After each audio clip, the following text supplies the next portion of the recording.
Alors, je vais continuer à discuter sur le masculin et féminin à propos des diphtongues en an et en et qui disparaissent au féminin en oi et en ai. Quand je dis disparaissent, c'est une façon de parler, parce qu'en réalité, c'est plutôt le contraire. On passe du féminin au masculin. Bon. J'ai dit que ce n'était pas le sujet ici. Et par exemple, je donnais un peu en vrac ce nombre d'observations qui balise un peu notre sujet. Quand je dis par exemple à l'indicatif G, J apostrophe AI, que devrait être le subjonctif? Que j'ai? Alors qu'on met un E après? Non, c'est que j'aille. À mon avis, il y a déjà une erreur.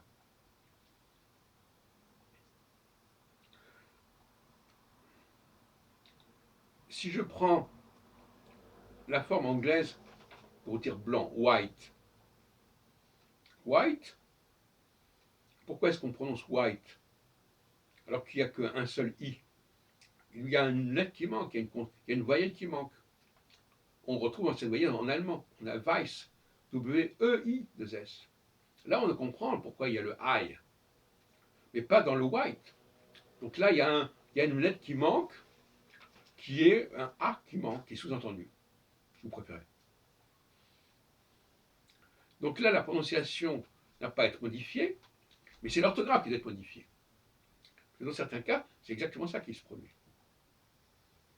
Un autre exemple intéressant, comme ça un peu en vrac, la soie et soyeux. On ne devrait pas dire soie et soyeux, on devrait dire soie et soyeux. Donc il faut que chaque fois qu'il y a une diphtongue en oie, il doit y avoir un autre cas où on prononce oi. Chaque fois qu'il y a une diphtongue en et, il doit y avoir un autre cas où on prononce ai. Et là, on voit que cette dualité a disparu. Il faut rétablir la dualité dans la langue. Chaque forme doit avoir deux manifestations. Une manifestation masculine, une manifestation féminine. Et normalement, quand il y a un E à la fin d'un mot, on passe à la manifestation féminine. L'exemple que j'ai donné de soi n'est pas un bon exemple parce qu'on dit soit alors qu'il y a un E, il ne faut pas qu'il y ait de E. Mais en revanche, on peut dire soyeux. On ne pourrait dire soyeux, il faut dire soyeux. Parce que le oie n'a de sens qu'au masculin. Et dans forme courte. Dans forme longue, on retrouve la distinction. On a donc le O et le I qui ne font pas, qui ne se diphtonguent pas.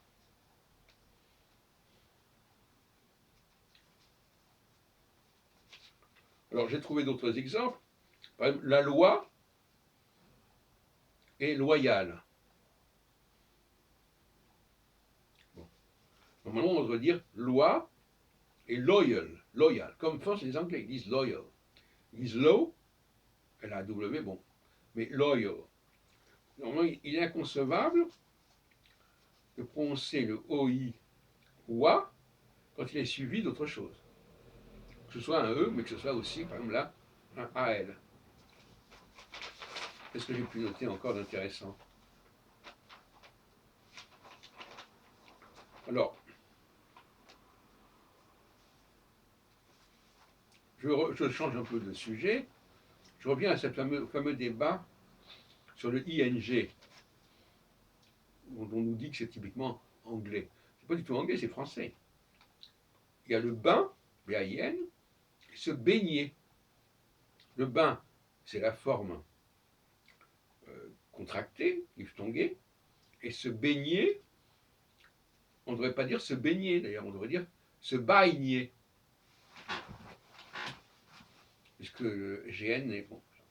Alors, de même que sang, et on dit sang, mais on dit saigne. On ne devrait pas dire saigne, on devrait dire saigne. Saigne.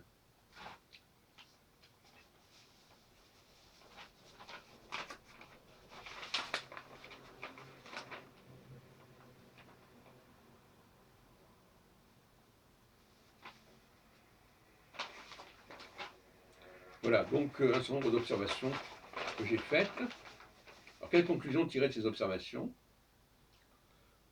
Voici C'est la définition du mot observation, action d'observer ce que prescrit une un loi, une cas tout à règle. fait étonnant, qui est tout à fait remarquable, c'est je paye et payer. En réalité, on devrait dire je paie, P-A-I, et payer, pailler. L'erreur qui est commise très souvent et terminée là-dessus, c'est qu'on compte, soi-disant parce que le masculin détermine le féminin, alors que c'est l'inverse, on va continuer à garder la diphtongue qui est logique dans la forme masculine, et on la garde dans la forme féminine.